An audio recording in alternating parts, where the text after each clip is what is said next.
But the United States has conducted an operation that killed Osama bin Laden, the leader of al-Qaeda, and a terrorist who's responsible for the murder of thousands of innocent men, women, and children. 6 years ago tonight, President Obama delivered that message to America after some of our bravest heroes, under the cover of night, put their own lives on the line for the security of this great nation. Osama bin Laden was killed at his compound in Pakistan, and that night Americans took to the streets to express their pride.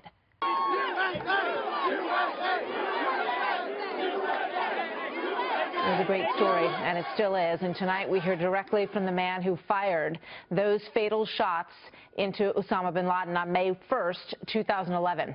Robert O Neill is the author of the new book, The Operator, Firing the Shots That Killed Osama bin Laden, and My Years as a SEAL Team Warrior, and a former Navy SEAL who carried out 400 missions.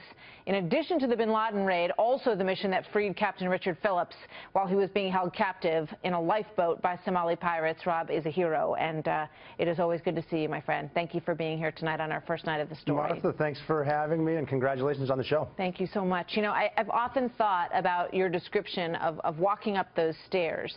And when I think back on 9/11, and I think about all of the people that we all lost on that day, and I think about President Bush standing on the rubble and saying the people who knocked these buildings down are going to hear from all of us soon. That was on your shoulders, Rob, when you and your team went up that staircase in the compound in Abbottabad. Did you feel that? Did you think about all that in the moment, or just your training? Well, it started to sink in about 80 minutes into the 90-minute flight, because for some reason I remembered President Bush's words on 9/11 when he said, "Freedom itself was attacked this morning by a faceless coward, and freedom will be defended." And it started to sink in, but I was just so fortunate to be with the best people in the world and the best pilots in the world. It was something that we all did. We knew the chances of not coming back were really, really high, but we took it on because of the people that died in the towers, that died in Pennsylvania and the Pentagon. And it was because we knew we might die. It was so neat to watch my guys just behave like complete professionals. They did everything right, and I was in a position for most of the mission where I was actually behind all the guys, and no fear at all, doing their jobs as we'd done it, like myself, over 400, but I wasn't the only guy there with that many missions. They just did a great job, and I saw stuff that I explained in the book that happened on the stairs going up when we ran into Khalid bin Laden, and the female analyst that found him said, "You will run into him at some point. He'll be armed, and once you get him, it's the last line of defense." I watched amazing guys do amazing stuff, and then we finally went up the stairs, and I was behind one of the bravest men I know. When we went up the stairs, we were down to 2 of us, and he was the first guy through the curtain, and he jumped on people he knew were wearing suicide vests. So I watched a man jump on a grenade. It just didn't go off, and he did it for the guy behind him. He didn't know it was me. He just knew it was one of our guys.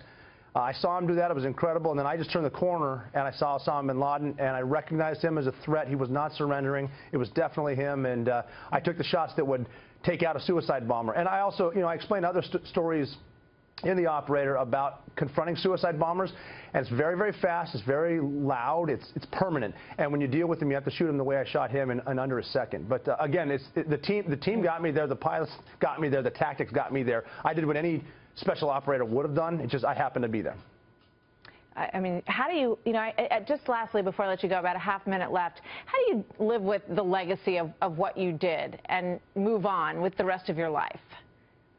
Well, I take great pride in the fact that I can help 9/11 families with the healing process, and because of the platform I've been given, I help special operators transition to the private sector with my organization, Your Grateful Nation. So, I mean, it's one day at a time, and it's almost like now it's just a story I know. It's a lot. Couldn't be prouder of the guys. Well, we are proud of you, and you're a hero, and we all remember that night 6 years ago. I know you remember it with every ounce of your being. So, Rob, thank you so much, and it's always good to see you. Come see us in New York next time. I definitely will. Thanks, Martha. Thank you.